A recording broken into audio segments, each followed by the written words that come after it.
आणि आता पाहणार आहोत सविस्तर बातमीपत्र आणि बातमीपत्राच्या अगदी सुरुवातीला एक मोठी बातमी।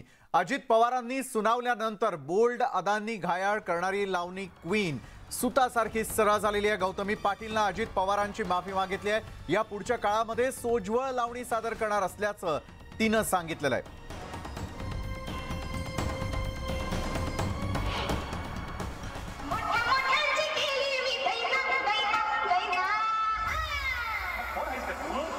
Yogi Remix.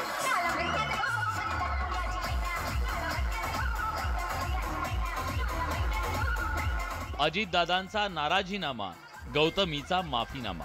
कुणी चुकीचं वागत असेल तर त्याला पायबंद घातला पाहिजे की दादा मी माफी मागितली होती, मी चुकले होते तर। दिलखेचक अदा पण सोबर लावणीचा वादा।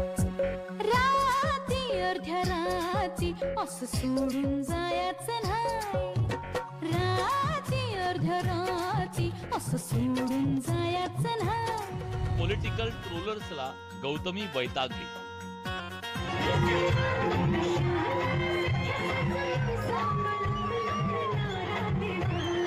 गौतमी पाटीलच्या लावणीनं तरुणाईला पार वेड लावलंय। गौतमीच्या लावणीवर शिट्ट्या आणि टाळ्यांचा पाऊस पडतो। पण अजित पवारांनी गौतमीच्या लावणीतल्या अश्लीलतेवर बोट ठेवलं होतं। अजित पवारांच्या त्या वक्तव्यानंतर गौतमीच्या काही लावण्यांचे कार्यक्रम रद्दही झाले। शिवाय सोशल मीडियावरही गौतमीच्या मागे ट्रोलर्स लागले। शेवटी आता गौतमीनं माघार घेतली आहे। दादा खूप मोठे आहेत, दादांना मी काही बोलू शकत नाही। दादांना फक्त माझं म्हणजे एकच म्हणणं आहे की दादा मी माफी मागितली होती, मी चुकले होते तर, की माझ्याकडनं झाल्या होत्या दादा चुका, मी माफी मागितली। पण तरीही अजूनही मला ट्रोल करतायत काही लोक।